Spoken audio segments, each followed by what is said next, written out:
Hello everyone, and today we're going to go over how to touch up some minor scratches on your vehicle, as well as scuffs and paint chipping caused by rocks. So let's get started. And the first thing we need to determine is what our paint code is. So I'm going to open up a car door, look on our door jamb, and there's going to be a sticker right here. And the bottom left right there, it says exterior paint, so mine is L6, that's Kona Blue. So that's the paint I'm going to need to order anytime I go ahead and do any touch-ups on this car. So now let's go ahead and jump into some fundamentals when it comes to your paint layers. Now your very bottom layer, which we don't count, is your body. That's either metal or fiberglass.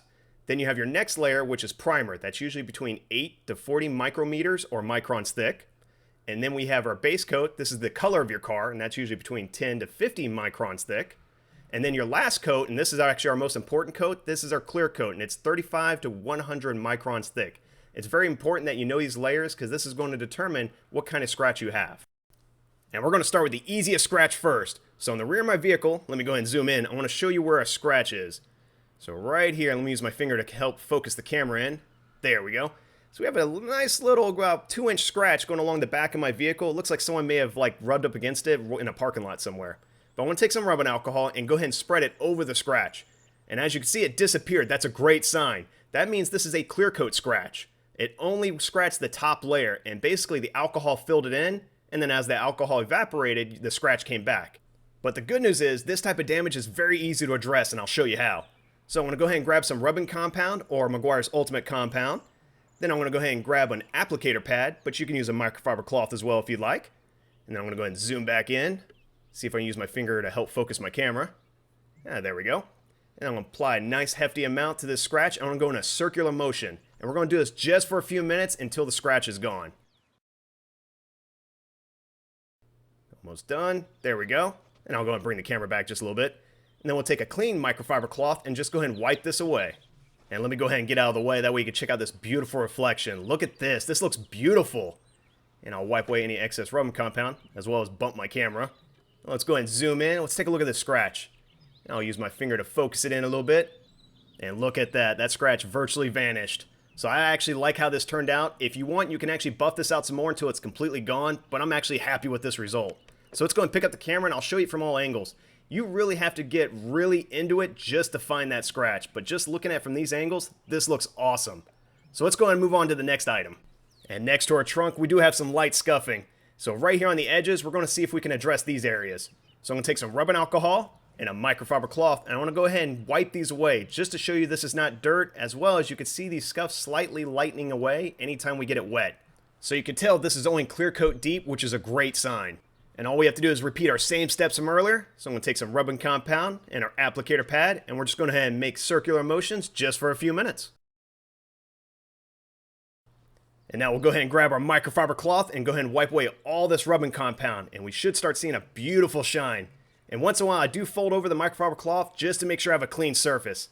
And look at that, that looks beautiful. Look at that shine. You see a heck of a reflection. That scuff is completely gone on both sides. That looks awesome. I'll back it up just a little bit, zoom in. Man, it has an awesome reflection. That is beautiful. Now let's go ahead and jump into a more difficult scratch. On the rear bumper, there is a deep scratch right here, and it went past the clear coat, base coat, primer. It went all the way down to the body. This actually touched the fiberglass. So this one's going to require just a little bit more work. And unfortunately, this happened when I was installing the speaker boxes in the trunk, and my knife kind of rubbed up against my bumper. So you can see right here, I can get my fingernail in there. It's pretty deep. You can feel the indent in the bumper.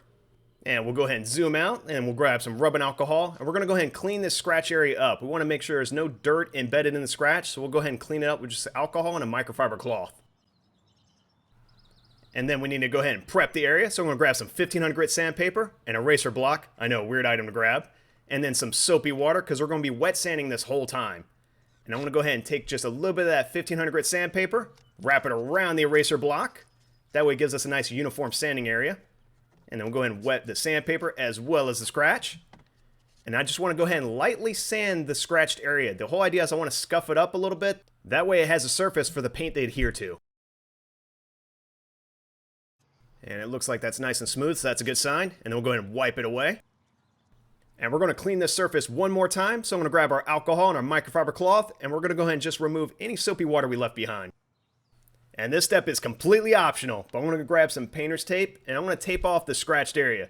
And the only reason I'm doing this is because I'm typically clumsy. Somehow I always get a drop of paint of somewhere where I don't want it to be. And now we'll go ahead and grab our touch-up paint, and we'll go ahead and apply a nice hefty amount right on the scratch. Now just as an FYI, this is a single stage paint, which means this has the clear coat and the paint color mixed into it. And then I'm going to go ahead and take a plastic razor blade, and I want to go ahead and flatten this out. I'm kind of treating it like putty. The whole idea is I want to smooth this out as much as possible. This will make it easier on the sanding process. And as you can see, I'm using a paper towel to wipe off the excess paint from the razor blade, and then I'm going back up to flatten it back out. 11 minutes later. So after 10 minutes have passed, we're going to go back in for a second coat. And again, we're going to apply a nice hefty amount, take our razor blade, and flatten it out. We just want to make sure this scratch is completely filled in.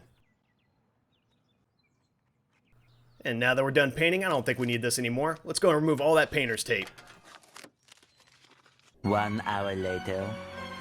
And after about an hour has passed, looks like our paint is dry, so now we can begin the sanding process.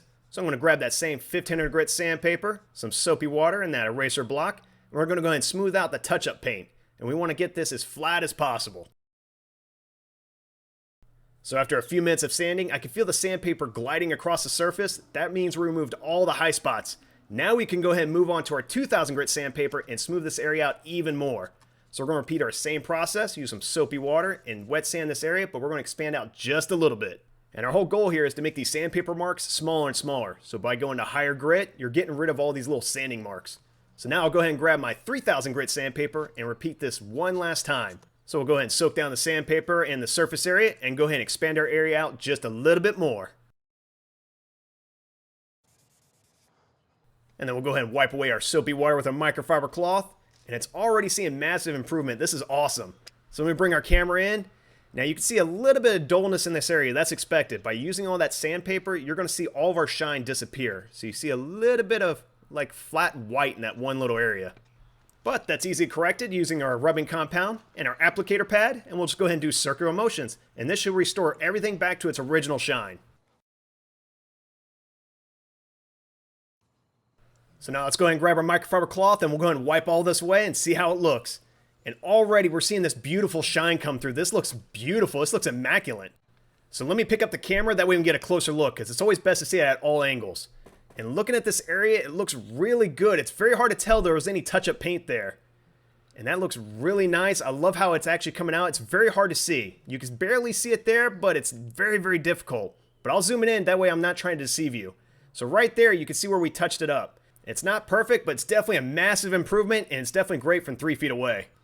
So just as a recap, here's our before pictures, and you can see that's definitely a big eyesore. And then afterwards, very hard to see, and it looks definitely 10 times better. I love how this turned out. And after any paint correction, we always want to apply any paint protection right behind it. So I have some ceramic spray. I'm going to apply a nice little thin coat on the outside, and then wipe it away with our microfiber cloth. And this will provide our clear coat with some long-lasting protection, as well as it makes the surface really smooth, so it makes it really easy to clean later on. And our last paint issue we're going to look at some paint chips. So right next to our driver's side mirror, you can see where we have some chipping right there, and this went all the way down to the primer. So this is still going to require some touch-up paint, but it's just as easy as what we did earlier. And following our same process, we're going to grab some 1500 grit sandpaper and some soapy water. And we're going to go ahead and sand this one little area just a little bit. We just want to scuff it just so we have something for the paint in here too. And it looks like we got everything. Take our alcohol and clean it up. Again, we want to make sure we get all that soapy water left behind. And yeah, we'll just get everything. There we go. Let that dry out. So now let's go ahead and grab our touch-up paint. And this is our same L6 as we showed you earlier. And then I'll grab our clear coat, because this is going to be a 2-stage setup. But we're going to create a 1-stage paint. So I'll grab my shot glass. And then I'll go ahead and grab an eyedropper. And I'm going to try my very, very best to go ahead and take about 1 milliliter of our touch-up paint and put it in our shot glass. So I'm going to try to do it in front of the camera without spilling it. Alright, so that's 1 milliliter of the touch-up. Let's get the clear coat. There we go. So we put about half and half. And then I'll take a paintbrush and just go ahead and mix this all up. I'm basically creating a 1-stage paint. And after this is thoroughly mixed, I can take our paintbrush and apply a few droplets in our chipped area.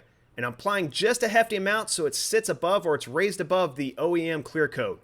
We just want to make sure that it's raised enough so we can take our sandpaper and level it out. And after letting this dry for about an hour, we can go ahead and start leveling it out using our 1500 grit sandpaper. Again, this is the exact same process we did on the bumper. So it's nice and smooth down. Then we'll take our 2000 grit sandpaper and go ahead and smooth this out even more. And we'll take a look at that. That feels pretty good. So now we can move on to our 3000 grit sandpaper and repeat the exact same steps. And of course, we'll expand our area just a little bit. And lastly, we'll grab our compound or our applicator pad, and we'll see if we can buff out this area so we can restore our shine. And of course, grab a clean microfiber cloth and just go ahead and wipe it away. So now let's take a look at our final product. Let's pick up the camera, get a closer look, and look at that. Those chips filled in very nicely. It looks really good. A little bit slightly darker, but it comes out looking really good standing back. And you can see the before and after. It's definitely a big difference. Now, some last things I want to mention. Anytime you do any touch-up paint, try to keep your expectations down to earth. It's very, very difficult, if not impossible, to get your touch-up paint to look exactly like your original OEM paint. It's very hard to match it. I'm sure you noticed when I did the Kona Blue, the blue didn't match up. Even though I ordered the same paint with the same paint code, it didn't come out to be the same, especially when it's metallic paints. So keep that in mind. Anytime you do any touch-up painting, it's not going to come out perfect. It's very difficult to do that. You typically have to repaint a whole panel or do some really good blending when doing that. But anytime you're doing just the paintbrush method, just keep your expectations down to earth.